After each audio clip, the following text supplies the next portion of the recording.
నా జోలికి రాకండి, పగిలిపోద్ది వస్తే. I stand by those words. దగ్గరకు వచ్చి చూడు, తెలుస్తుంది. మెయిన్గా అశోక్ కుమార్ వేముల, నీకు 24 hours టైం ఇస్తున్నా. నువ్వు గనక నాకు 24 hours అపాలజీ నీ నుంచి రాలేదనుకో, దీన్ని నేను ఎక్కడ ఎస్కలేట్ చేయాలి, ఎంత చేయాలో నేను అసలు ఇంతవరకు నా లైఫ్లో నేను ఒక ఒక మీమర్ కానీ, ట్రోలర్ కానీ, లేకపోతే నా మీద వాడిన వర్డ్స్ కానీ ఎప్పుడు కూడా నేను రియాక్ట్ అవ్వలేదు. అంటే బాధ ఎక్స్ప్రెస్ చేయలేదు, ఎక్కడ ఏ సింపతి కోరుకోలేదు, లేకపోతే కంప్లైంట్ అనేది కానీ రచ్చ కానీ ఏం చేయలేదు. ఎందుకంటే ఎవరు ఏమన్నా సరే నన్ను అన్నారు, నన్నే అన్నారు, నేను లైట్ తీసుకున్నాను. I took it as criticism. ఎంతవరకు తీసుకోవాలి అంతవరకు క్రిటిసిజంగా తీసుకున్నాను. అండ్ సరదాగా అంటే సరదాగా వదిలేశాను. కానీ దిస్ పర్సన్, నువ్వు మా ఇంట్లో మహిళలను అన్నావు, మా నాన్నగారిని అన్నావు, నాతో వర్క్ చేసిన వాళ్ళు అన్నావు, నేను దేవుళ్ళగా భావించే ప్రొడ్యూసర్లు అన్నావు, అండ్ ఆ రోజు వచ్చిన గెస్టులను అన్నావు, అందరినీ అన్నావు. చాలా నీచంగా, చండాలంగా, అసభ్యకరమైన మాటలు వాడి అన్నావు. ఒక ఫోన్ వీడియో పెట్టేసి డైరెక్ట్గా మాట్లాడావు. It is not criticism, it was degradation, defamation, insults. నీకుందిరా రే, నేను ఆల్రెడీ మాట్లాడుతున్నా లాయర్లతో. ఫస్ట్ టైం సీరియస్ తీసుకొని నేను ఎలాగైనా ప్రాపర్ వేలో వెళ్తాను. ఇలాగ నేను ఫోన్ ఉంది కదా అని పొద్దున్న లేచేసి ఇట్లా పెట్టేసి మాట్లాడేసి చండాలం చేయడం కాదు.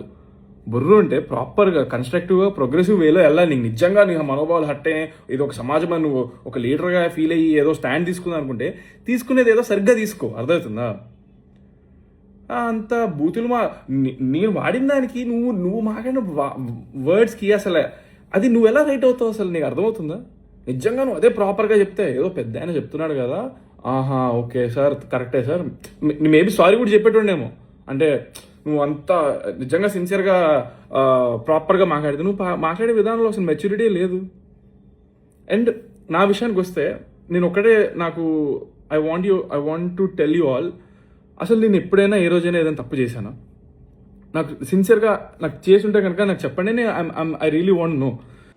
కొంతసేపటి క్రితం హీరో కానీ హీరో లాంటి హీరో కావాలనుకునే హీరో చంద్రహాస్ అనే వ్యక్తి ఒక వీడియో పెట్టాడు నన్ను బెదిరిస్తూ. అతని వీడియోలో చెప్పిన అశోక్ వేములపల్లి నేనే. అతన్ని నిన్న ఏదైతే అతను కొత్త సినిమా రిలీజ్ బరాబర్ ప్రేమిస్తా సంథింగ్, దాంట్లో ఫంక్షన్లో స్టేజ్ మీద అత్యంత వల్గర్, సమాజం క్షమించని భూతు పదాలతో అతను వీడియో పెట్టాడు. నేను జర్నలిస్టులుగా కాదు, ఒక కామన్ మ్యాన్గా నేను స్పందించా. నాకు కోపం వచ్చిన మాట నిజం. అరే వాడు రేపు హీరో కావాల్సిన వ్యక్తి, ఇలా నెగిటివ్ పబ్లిసిటీ ఎందుకు కోరుకుంటున్నారు? మంచి సినిమా బ్రహ్మాండంగా చూస్తారు. అంతేగాని ఇలాంటి బూతులు ఏంటి అసలు, గుద్ద పగలది ఏంటి ఆ భాష ఏంటి? దాన్ని సోషల్ మీడియా మొత్తం ఏకిపడేస్తున్నారు కదా. ఒక్కళ్ళు కాదు, ఇద్దరు కాదు, కొన్ని లక్షల మంది ఆ వీడియో చూసి ఇష్టం వచ్చినట్టు బూతులు తిడుతున్నారు. యాక్సెప్ట్ చేయరు ఎవరు కూడా, ఎవరు యాక్సెప్ట్ చేయరు. అతని మాట పాడిన పాట కరెక్ట్ అని ఏ ఒక్కరని అంటారా? అన్నారు. అందులో భాగంగా నేను కూడా రియాక్ట్ అయ్యేది. లక్షల మంది రియాక్ట్ అయ్యారు, అందులో భాగంగా నేను ఒకడిని. నేను పెట్టా, నేను కోపంతోనే పెట్టా. అందులో ఏం చెప్పాను? నీ మంచి కోసమే చెప్పా. బోల్డ్ అంత భవిష్యత్తు ఉంది, కష్టపడు. సినిమా ఇండస్ట్రీ మీద కోటి ఆశలతో వస్తారు. మామూలు విషయం కాదు ఒక సినిమా తీయటం అంటే, అంత ఈజీ కాదు. ఎందుకంటే నువ్వు చేసే యాక్టింగ్ నేను చేయలేను. నేను జర్నలిస్ట్గా న్యూస్ మాత్రమే చెప్పగలను. నేను ఎంచుకున్న ప్రొఫెషన్ ఇది. రేపు పొద్దున్న నువ్వు మంచి సినిమాలు తీసావు, మంచి స్టార్ అవుతావు, భవిష్యత్తులో నీ ఫ్యాన్ నేను అవుతానేమో, తప్పేముంది?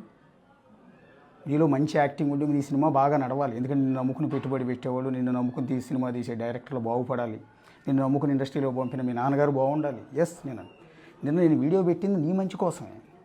అరే ఏం భాష ఇది? పైగా నేను వీడు అన్న పదం వాడాను, అది తప్పే, ఖచ్చితంగా తప్పే.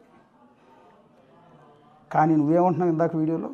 ఎర్రరే నీకుందర రే 24 గంటలు టైం ఇస్తున్నా, లేకపోతే నీ సంగతి చూస్తా అంటే ఎంతేస్తావా? రౌడీలు పంపుతావా? ఎంత తెరిచి కూర్చుంటారా ఇక్కడ? నువ్వు 4 దెబ్బలు కొడితే 2 దెబ్బలు కొట్టలేనా నేను? నీకే లాయర్లు ఉంటారా? నాకు లాయర్లు ఉంటారా? నీకే పోలీస్ స్టేషన్లో, నాకే పోలీస్ స్టేషన్లో ఉండవా? బూతులు మాట్లాడింది, తప్పు మాట్లాడేది నువ్వు కదా. నీ మీద కదా అసలు కేసు పెట్టాల్సింది. యాక్చువల్లీ పోలీసులు సుమోటోగా నీ మీద కేసు తీసుకోవాలి. ఈ పబ్లిక్ ప్లేస్లో ఈ న్యూసెన్స్ ఏందిరా అని నీ మీద సుమోటోగా కేసు తీసుకోవాలి. ఎవరైనా లాయర్లు నీ మీద అసలు కేసు పెట్టాలి. ఈ పాటికే కోర్టులో కేసు వేయాలి, ఇలాంటి వల్గర్ లాంగ్వేజ్ నిషేధించాలి అని. నీకు తెలుసా నువ్వు ఎంత తప్పు చేసావు? అది తెలుసుకుంటే బాగుంటుంది యాక్చువల్లీ. సో నాలాంటి వాడు పెట్టాడు, నా ఆవేదన చెప్పాడు, నాకు కడుపు మండింది చెప్పా. నీకు నాకు వ్యక్తిగతమైన గొడవలు ఏమి లేవే, నీ కెరీర్ నాశనం చేయాలని నాకేం ఇంట్రెస్ట్ లేదు, నువ్వు అసలు తెలియదు, నువ్వు ఫస్ట్ సినిమా తీసావంటున్నావు కానీ అది కూడా నాకు మీ నాన్నగారు తెలుసు నాకు, ఎందుకంటే నేను చిన్నప్పటి నుంచి మీ నాన్నగారి సీరియల్స్ అవి నేను చూశాను. ఆయన నాకు నోటెడ్, నువ్వు నిజంగా నోటెడ్ కాదు. సరే ఓకే, అయినా కూడా నువ్వు రెండో సినిమా తీస్తున్నావు అని చెప్తున్నారు. నీ సినిమా హిట్ అవ్వాలి, నీ డబ్బులు పెట్టిన ప్రొడ్యూసర్కి డబ్బులు రావాలి, నీకు మంచి పేరు రావాలి, మంచి యాక్టర్ అవ్వాలి కోరుకుంటాను నేను కూడా, నాకేం తప్పలేదు. నీకు నాకు వైరం లేదు, మీ నాన్నగారికి నాకేం వైరం లేదు. అంతేగాని నీ భవిష్యత్తు నాశనం అయిపోవాలి నేనేం కోరుకోను. నేను అన్నదేంటి క్లియర్గా చెప్పా. వీడు మాట్లాడే భాష ఏంటి, ఈ భాష పైగా నేను మాట్లాడాను ఎస్ ఈ పాట పాడి నీ ఘూ అన్న తర్వాత పదాలు నేను మాట్లాడాను, గుర్తుపెట్టుకోండి. సెన్సార్ నేనే కట్ చేసేసుకున్నా, బీప్ కూడా ఇలా నీ ఘూ అన్నాను అంతే. తర్వాత కూడా చిన్నపడవు, మీకు సరిగ్గా విన్నారా? నువ్వు విన్నావో లేదు అసలు ఆ వీడియో. నీ ఘూ అన్నా, నీతో సినిమా తీసిన డైరెక్టర్ ఘూ అన్నా, నీతో పెట్టుబడి పెడుతున్నట్టు ప్రొడ్యూసర్ ఘూ అన్నాను తప్ప తర్వాత పదాలు నేను అల్లా. ఎందుకంటే పెయిన్ తెలియాలి అని, నువ్వు ఎంత తప్పు చేసావో నీ పెయిన్ తెలియాలి అని. అయితే ఇక్కడ డైరెక్టర్ని ప్రొడ్యూసర్ నేను లాగకూడదు. ఎస్ వాళ్ళకి నిజంగా నేను సారీ చెప్తాను. ఎందుకంటే వాళ్ళు నేనేమనుకున్నానంటే మీరు అందరూ కలిసి ఉద్దేశపూర్వకంగా స్క్రిప్ట్లో భాగంగానే సినిమాకి నెగిటివ్ పబ్లిసిటీ కోసమే నీ చేత ఈ పాట పాడించి ఉంటారు అనుకున్నాను. కానీ నీ మాటలు బట్టి నీ వీడియో చూసినాక నాకు అర్థమైంది నీ ఓన్ ఇంట్రెస్ట్, నీ దుత్తర, నీ నోటి దోలు తప్ప వాళ్ళదేం తప్పు లేదని. అంటే ఆ సినిమా ప్రొడ్యూసర్ డైరెక్టర్ పేర్లు నాకు తెలియదు. వాళ్ళు మిమ్మల్ని ఇన్వాల్వ్ చేయకుండా ఉండాల్సింది. ఆయన కూడా మిమ్మల్ని నేనేం వల్గర్ భాష అనలా, మళ్ళీ చెప్తున్నాను వల్గర్ భాషలో నేనేం అల్లా వాళ్ళని. నీ ఘూ అని ఆపేసాను నేను. నీతో సినిమా తీసిన డైరెక్టర్ ఘూ అన్న తర్వాత పదాలు నేను పలకను, నీలాగా అని చెప్పి నేను అనలా. అది వినండి ఒకసారి, వీడియో రికార్డెడే ఉంది కదా ఆన్లైన్లో. రెండోది, నన్ను ఎర్రరే అని బెదిరిస్తున్నావు. నేను మీడియాలోకి వచ్చినప్పుడు నువ్వు గుర్తుంటావు, నేను మీడియాలోకి వచ్చినప్పుడు నువ్వు డైపర్లు వేసుకుంటూ తిరుగుతూ ఉంటుంటావు. నువ్వు నన్ను బెదిరిస్తావా? నీకు పబ్లిసిటీ కావాలి, నాకు అక్కర్లా, నేను అందరికీ తెలుసు యాజ్ ఏ జర్నలిస్ట్గా. పైగా నీ సినిమాలు ఆడాలంటే నువ్వు ఎవరో జనాలకి తెలియాలి. నీకు పబ్లిసిటీ, నీ సినిమాకి పబ్లిసిటీ కాదు, నాకు అక్కర్లా. నేనేదో ఉద్యోగం చేసుకునేవాడిని, చిన్న జర్నలిస్ట్ని, నేను ఉద్యోగం చేసుకుంటాను. నాకు పబ్లిసిటీ అక్కర్లేదు, నాకు ఫేమ్ అక్కర్లేదు, నేను నీలాగా హీరో అవ్వాలని అనుకోవటం లేదు, ఎదగాలనుకోవడం కూడా అవసరంలా. నేను మీడియాలో పొడవాల్సిన ఏదో పొడిచాను, ఇప్పుడు దాకా నిలబెట్టుకున్నాను. నువ్వు నన్ను ఎరవరే అన్నావు చూడు, నన్ను పబ్లిక్గా బెదిరించావు, దీని మీద కేసు పెట్టాలి. ఇది నాకు లాయర్లు ఉన్నారు, ఏమని వేస్తావు? నేను బూతులు తిట్టానండి, పబ్లిక్గా పాట పాడితే బూతులు తిట్టొద్దని చెప్పి నన్ను నాకు ఒక సజెస్ట్ చేసినందుకు కేసు పెట్టండి, నేను ఉరిదీయండి అని చెప్పి ఉరి చేస్తావా? నాకు మంచి చెప్పినందుకు నేను కాల్చి చంపండి అని చెప్పి ఆదేశాలు ఏమైనా తెచ్చుకుంటావా? నాకు లాయర్లు ఉండరా? లేదా తెలంగాణ పోలీసులు నువ్వు అంత ఇదిగా ఉంటారని, అంత అబ్జర్వ్ చేయకుండా ఉంటారనుకుంటున్నావా? నువ్వు పెట్టింది, నువ్వు కూసింది, నువ్వు పాడింది లోకమంతా వింది. నువ్వు ఏదైతే నెగిటివ్ పబ్లిసిటీ కోసం, నీ సినిమా కోసం నెగిటివ్ పబ్లిసిటీ కోసం ఏదైతే పాడావో అది ప్రతి ఒక్కళ్ళు విన్నారు. తెలంగాణ పోలీసులు కూడా విన్నారు. ఇవన్నీ చీ అంటున్నారు ప్రతి ఒక్కళ్ళు. ఒక్కసారి చూడు, జనాలు ఎంటైర్ సొసైటీలో నీ పట్ల రియాక్షన్ చూసి తర్వాత మాట్లాడు. ఇప్పుడు నా మీద దాడి చేసి నన్ను తిట్టి నేనేదో మళ్ళీ తిరిగి వీడియో పెట్టి నాతో గొడవ పెడితే నీకేమైనా పబ్లిసిటీ వస్తాయి? ఏమి దేకరు. నేను అంత పెద్ద తోపు జర్నలిస్ట్ని ఏం కాదు నా దృష్టిలో, నాకు తెలుసు. నేను బిగ్ టీవీ అనే జర్నలిస్ట్లో బిగ్ టీవీ అనే ఛానల్లో ఎగ్జిక్యూటివ్ ఎడిటర్ని. 22 ఏళ్ళ నుంచి జర్నలిస్ట్గానే పనిచేస్తున్నా. ఇంతవరకే తెలుసు. నాతో గొడవ పెట్టుకుని నీకేం పబ్లిసిటీ రాదు, నీ సినిమాకి జనం ఏమి రాదు. నీ సినిమా బాగుంటే జనం వస్తారు. ఇప్పటికి కూడా మళ్ళీ చెప్తున్నా, నీకు మంచి ఫీచర్ ఉంది. పాపం మీ నాన్నగారు కష్టపడి నీ మీద కోటి ఆశలు పెట్టుకుంటారు వాళ్ళు. నీకు కూడా కెరీర్ మీద ఇంట్రెస్ట్ ఉంది కాబట్టి నువ్వే చెప్తున్నావు కష్టపడుతున్నాను. కష్టపడు, తప్పేం లేదు, నేను దాన్ని యాక్సెప్ట్ చేస్తా. నువ్వు బాగా ఎదగాలని, మంచి హీరో అవ్వాలని కోరుకుంటా ఈ రోజుకి. ఎందుకంటే నాకు బిడ్డలా అంటాడు. ఇప్పటికీ చెప్తున్నా. నేను ఆ వీడియోలో కూడా మీ అమ్మా నాన్న ఏదో ఫ్యామిలీని తిట్టాను. ఎక్కడ తిట్టే ఒకసారి చూడు. ఒకసారి ఏమన్నా నేను ఎవరన్నా ఇట్లాంటి బూతు మాట్లాడితే పక్కనున్న అమ్మా నాన్న అరే ఇది తప్పురా అని చెప్తారు. దరిద్రం ఏంటంటే వీడు ఆ బూతులు మాట్లాడుతున్నప్పుడు ఆ స్టేజ్ మీద అమ్మా నాన్న అక్కో చెల్లో వాళ్ళు కూడా ఉన్నారు అని కూడా అన్నా. ఎస్, ఇదే మాట అన్నా నేను. అరే విని వాళ్ళన్నా వారించాల్సింది కదా అని. సో నీకు ఏదో బెదిరిస్తే బెదిరిపోతావు అనుకుంటున్నావా? లేకపోతే సుపారీ ఇచ్చేమని గ్యాంగ్ని పంపిస్తావా? నీకు మళ్ళీ చెప్తున్నా, ఇన్ కేసు నేను వెళ్ళేటప్పుడు పొరపాటున కాలు జారి మెట్టి మీద నుంచి కింద పడ్డా దానికి బాధ్యత నువ్వే అవుతావు. ఇది పబ్లిక్ వాంగ్మూలం ముందే చెప్తున్నా నేను. ఇన్ కేసు నా మీద నేను వెళ్ళేటప్పుడు చిన్న మెట్లు జారి కింద పడినా కూడా దానికి కారణం నువ్వే అవుతావు. ఇంత పబ్లిక్గా బెదిరిస్తున్నావు. ఒక జర్నలిస్ట్ అని కాదు, నేను జర్నలిస్ట్ అన్నంత మాత్రం కొమ్ములే ఉండవు నాకేమి. నేను కామన్ మ్యాన్నే. ఒక కామన్ మ్యాన్ నువ్వు ఇట్లా బెదిరిస్తున్నావు. నువ్వు ఇది తప్పురా నాయన, ఇది సరి చేసుకో అని. మరి నేను అమ్మనా బూతులు తిడుతున్నా లక్షల మంది జనాన్ని ఏం చేస్తావు? నేను ఈరోజు సోషల్ మీడియాలో ఏకి పడేస్తున్నారు చూడండి ఒకసారి, ఏ పదాలతో తిడుతున్నారు చూడండి. వాళ్ళందరినీ ప్రశ్నించావు, వాళ్ళందరినీ పేరు పేరున ఇట్లాగే బెదిరిస్తావా? నీకు ఎవడో గైడ్ సజెస్ట్ చేసి ఉంటాడు, ఈ అశోక్ అనేవాడు ఈ జర్నలిస్ట్ కాబట్టి వీడిని తిడితే ఇవ్వదని తిడుతూ నీకు వీడియో పెడతాడు, అట్లా నీకు కొంచెం సినిమా పోలీసులు ఏమీ రాదు. ఆ ప్రొడ్యూసర్లకు కూడా చెప్తున్నాను, ఈ సినిమా కథనం బాగుంటే ఇది బాగుంటే సినిమా నడుస్తుంది, నడవాలని కోరుకుంటాను. సినిమా ఇండస్ట్రీ బాగుండాలి, సినిమా ఇండస్ట్రీ బాగుంటే నలుగురికి ఉపాధి దొరుకుతుంది, మీరు కూడా బాగుపడతారు, ఇంకొన్ని మంచి సినిమాలు వస్తాయి. ఈ సినిమా కూడా సూపర్ హిట్ అవ్వాలని కోరుకుంటాం మనసారా. కానీ నువ్వు పాడిన భాషను ఇప్పటికీ యాక్సెప్ట్ చేయండి. యాజ్ ఏ తండ్రిగా నాకు 2 పిల్లలు ఉన్నారు. నీ అంత కొడుకు లేడు, కానీ నా కొడుక్కి 12-13 ఏళ్ళు ఉన్నాయి. వాడు గనక ఇదే మాట స్టేజ్ మీద మాట్లాడినా, ఇంటిలో గనక ఇదే పగల దెంగు ఇట్లాంటి పదాలు వాడితే చీడ్చి కొట్టేవాడిని వాడిని. అయితే డెఫినెట్గా చెప్తున్నా, నాకు తండ్రిగా నా కొడుకును ప్రొటెక్ట్ చేసుకోవాల్సిన అవసరం నాకుంది. నా కొడుకు భవిష్యత్తు కోసం వాడి ఇట్లాంటి వల్గర్ లాంగ్వేజ్ వాడకుండా కంట్రోల్ చేసుకోవాల్సిన అవసరం నాకుంది. కాబట్టి నా పిల్లల్ని నేను చాలా క్రమశిక్షణగా పెంచా. పెంచుతున్నా ఈ రోజు కూడా. నా పిల్లల నోటి ఒక్క ఓడు రాదు వల్గర్ లాంగ్వేజ్. వస్తే ఊరుకొని యాజ్ ఏ తండ్రిగా నీ పట్ల కూడా నేను అదే విషయం చెప్పా. ఎందుకంటే నేను ఫేస్బుక్లో పెట్టే వీడియో వల్ల నాకేమీ రావు. నీకు తెలుసా, నీ సినిమా ఆడితే నీకు డబ్బులు వస్తాయేమో, నువ్వు నటిస్తే నీకు వాళ్ళు డబ్బులు ఇస్తారు, నాకు ఏమీ రావు తెలుసా. అది జస్ట్ ఊసిపోగా నాకు ఉన్న ఇష్యూస్ అన్ని సమాజంలో ఏది జరిగినా నేను స్పందిస్తుంటాను. నా ఎంటైర్ వీడియోలు చూడు, ఏదో ఒక సమస్య మీద నేను ప్రస్తావించినవే ఉంటాయి, ఏదో ఒక సమస్య మీద ప్రస్తావిస్తా, అది సోషల్ ఇష్యూస్ మీదే. ఇప్పటికి కూడా నువ్వంటే నాకేం కోపం లేదు. నువ్వు మంచి హీరో అవ్వాలని కోరుకుంటున్నాను. నువ్వు మంచి ఎదగాలి, కష్టపడే తత్వం ఉందంటున్నావు, కష్టపడు. కానీ వల్గర్ లాంగ్వేజ్ ఇట్లాంటి నెగిటివ్ పబ్లిసిటీ జోలికి వెళ్ళకు. ఇవాళ రేపు నెగిటివ్ ఏది పడితే అది కూస్తే, ఏది పడితే అది పాడితే, చండాలం చేస్తే ఆ సినిమా నడుస్తుందని అసలు అనుకో. జనాలు చాలా తెలియగలరు. నీ సినిమా బాగుంటేనే చూస్తారు, గుర్తుపెట్టుకో. ఈ నెగిటివ్ పబ్లిసిటీ అన్నీ కూడా పాతకాలం అయిపోయింది. ఆ ట్రిక్స్ అన్నీ కూడా వాడి వదిలిపడేసింది. పైగా నీ ప్రోగ్రాంకి వచ్చిన ఆయన సీనియర్ యాక్టర్ కదా, ఆయన హీరో జేడీ చక్రవర్తి గారు. ఆయన కొద్దిసేపటికి ఒక వీడియో పెట్టాడు, చూసావా వీడియో? ఒకసారి కావాలంటే చూపిస్తాను చూడు. సినిమా పబ్లిసిటీ క్యాంపెయిన్ చేయడానికి రకరకాల కొత్త ప్రక్రియలు చేసి మనం ఆడియన్స్ రీచ్ అవ్వచ్చు.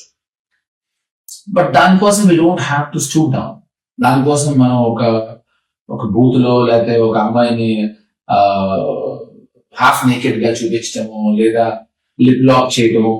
ఎందుకు why I'm talking about these things అంటే, recently I been part of ఒక క్యాంపెయినింగ్ లో అన్పార్లమెంటరీ లాంగ్వేజ్ తో జరిగిన ఒక ఈవెంట్ లో I been part of it. నేను అప్పుడు యాక్చువల్లీ లేచి వెళ్ళిపోయి ఉండాల్సి. ఇప్పుడు చాలా ఇన్నోవేటివ్ పబ్లిసిటీ 3 Idiots అనే సినిమా వచ్చింది.